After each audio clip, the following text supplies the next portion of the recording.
Hello, world, and welcome to Quick Kick Picks presented by Bros Talking Soccer. My name is Dave. My two brothers are off living their life, so it's just one solo Kindle brother on this show. First up, it is MLS Week 2, 2019 season, and first up, Saturday, March 9th, Chicago Fire versus Orlando City. The paper is letting me down. There it is. Chicago Fire versus Orlando City, 1 p.m. Eastern Standard Time. Now, Orlando came out and showed a ton of great fight in Week 1. They bounced back from being down 2-0 in the first half. I love that from them. I also loved what I saw from Chris Mueller.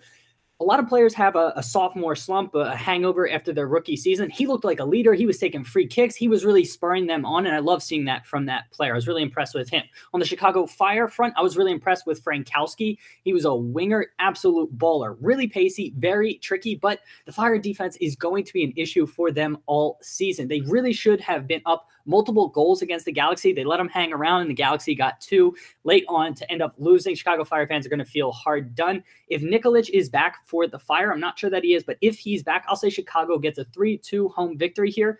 Lots of goals for everybody. Next match, we got New England Revolution versus Columbus Crew, 2 p.m. Eastern Standard Time. Carlos Hill, great MLS debut, got a goal for New England. Didn't watch the match, but I just don't have a ton of confidence in this Revs squad. And I'm still not sure about Friedel as a manager. I know he still needs time to get his players in there, but I just don't see it yet. Now, the Crew have a more talented roster and more experienced manager in Caleb Porter, but they're still getting used to each other. New system, new manager, and they look shaky in their match against Red Bulls in Week 1, even with Red Bull rotating a lot of their squad because of CCL play. I expect this settling to continue here. 1-1 draw in this match. Next match, we got FC Dallas taking on the LA Galaxy. FC Dallas taking on the LA Galaxy. There it is, 3:30 p.m. Eastern Standard Time. I was really impressed with Antuna. He is the player on loan from Man City for the LA Galaxy. I know everybody was hyping up Efren Alvarez and Boateng had a good match, but I was actually really impressed with Antuna in that.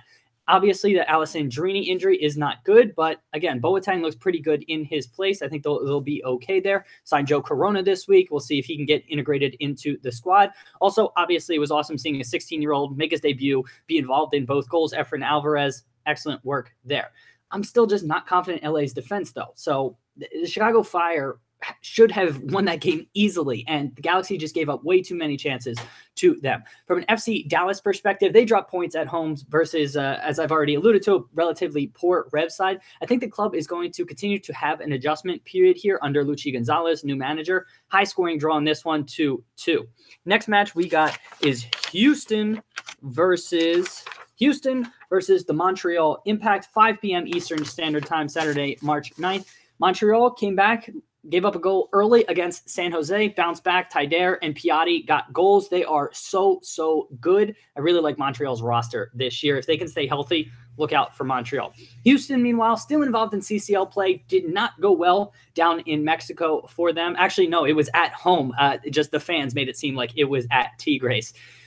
I don't see them coming back against Tigres in this, and I'm interested to see what they do with their lineup as a result of that. Are they going to rotate the squad in MLS? Are they going to sort of just give up on CCL play? I don't know. It's going to be interesting to follow on that front. I'm predicting Montreal grabs another away victory, so they're starting off the year 2 away goals. Houston's focus is going to be pulled in other directions. Next match we got is RSL Real Salt Lake versus Vancouver Whitecaps. 6 p.m. Eastern Standard Time. RSL took a lead against Houston on the road, but they weren't able to hold on. Obviously, that's not ideal. It's probably going to be cold weather and less than ideal conditions. I haven't verified that, but I just assume in Salt Lake that that's going to be the case. Vancouver lost at home. I think March dos Santos will be good eventually, but I just think it's too early in the season for them to get a win here. RSL is going to get a comfortable 2-0 victory. San Jose Earthquakes versus Minnesota United, 8 p.m. Eastern Standard Time on Saturday. Really like what Minnesota has done with the roster. I talked about it last week. Lots of MLS players. They're an old roster, but they're experienced, and especially early in the season before the fixture congestion, before players are getting worn down, I really like them to pick up a lot of points, and I think that continues here. I'm not going to proclaim them Western Conference favorites, but I do expect them to make the playoffs with this more talented roster. Quintero was absolutely fantastic in Week 1. They got a deserved road victory. San Jose, meanwhile, looked okay in parts, but they fell asleep defensively on a few plays, which led to goals. Obviously, that can't happen when you're playing a man-marking system the way San Jose's manager likes to do it.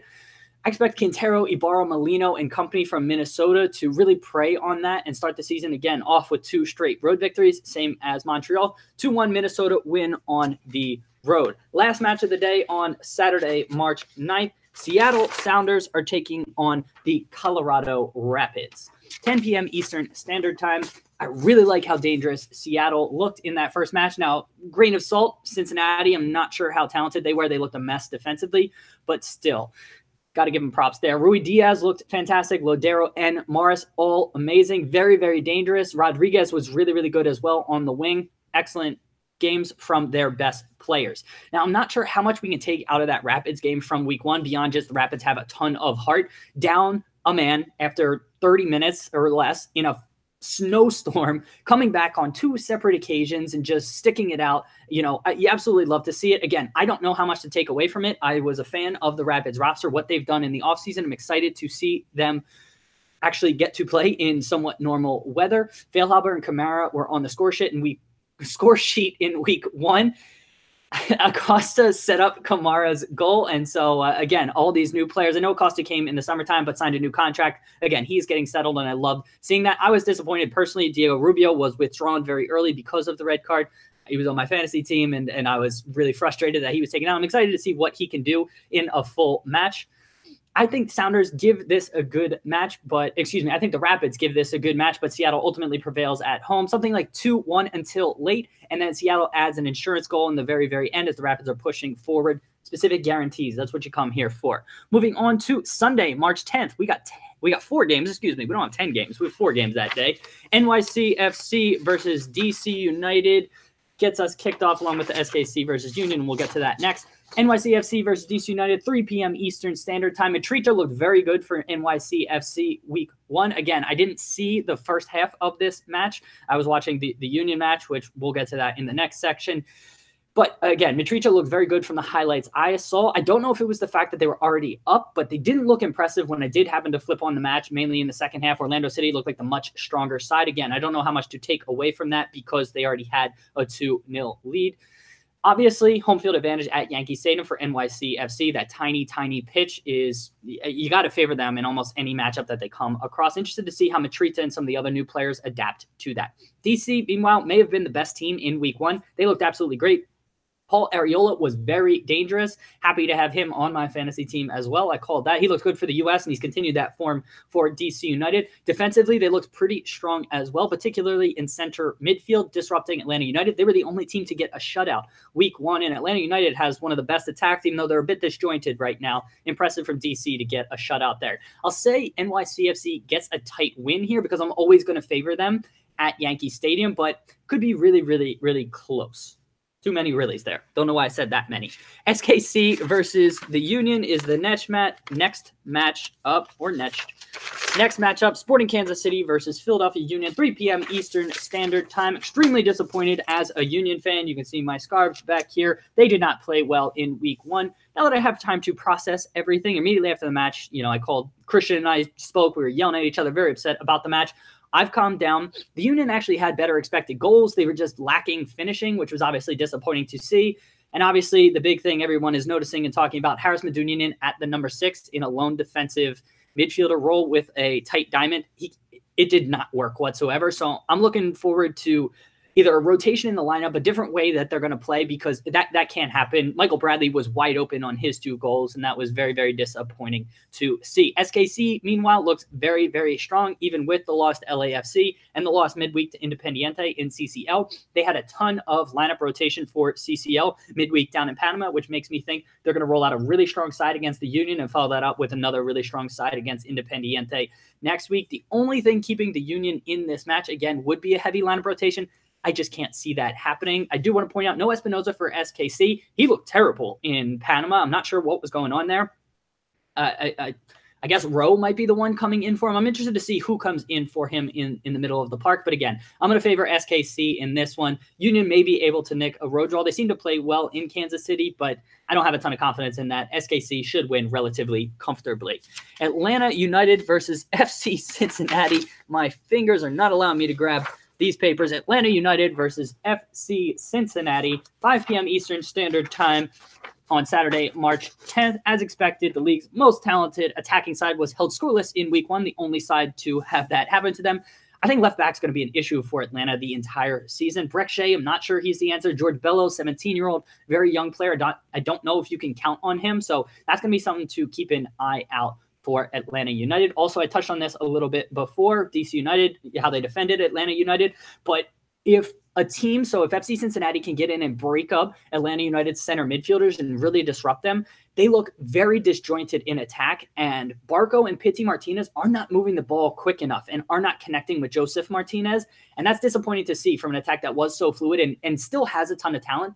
They're just not on the same page right now, and they need to get things figured out quick. Now, having said all of that, I still expect Atlanta to win at home. Even with CCL, I expect them to come out with a relatively strong lineup and score a bunch of goals. It's their home debut, Mercedes-Benz Arena. You know they're going to have tons of fans there. I said last week that Cincinnati built the roster to at least be tough defensively and really tough to break down. That was not the case week 1. So it might be a long season for FC Cincinnati if they don't get those issues sorted out. And attacking-wise, they have talent, but again, they didn't generate many chances against Seattle. Now, Seattle is one of the better teams, as is Atlanta, so it's a tough start for FC Cincinnati. But again, I'm favoring a multi-goal victory for Atlanta United in this one. Final match of the weekend, LAFC again is closing out the MLS weekend, 7:30 p.m., Eastern Standard Time. LAFC is hosting the Portland Timbers. Diego Rossi is so good for LAFC. So is Carlos Vela, but Diego Rossi is just so exciting. I think he's probably the next best player in MLS as far as up-and-coming players. Expect him to be sold on to Europe for a very, very large fee in the not-too-distant future. He's very good. Dramatic win by LAFC last week. That should allow them to build momentum. Anyone who watched the ESPN Plus documentary of LAFC about their season last season knows how much they drop points late in the game. And if that trend reverses, they're going to be runaway Supporters Shield favorites, in my opinion, because they have the talent. They have a fantastic manager. And if they can close games out or get results late in match, they're going to be relatively unstoppable. So that's something to keep an eye on. Can't take too much away from the Portland game, similar to the Rapids. Obviously, Portland going up twice and conceding goals to a 10-man Rapid side in a snowstorm. So yes, they conceded goals, but it was a snowstorm. It's tough to really take too much from that match. I'm disappointed that Portland gave up the lead, especially up 2 men. I think LAFC gets a win here, but I'm curious to see how Portland actually plays in somewhat normal weather conditions. Excited to see how all of that plays out. There you have it. That has been Quick Kick Picks, presented by Bros Talking Soccer. Go enjoy MLS Match Week 2 this weekend, and we will be back to talk in another video soon. Have a good one. See ya.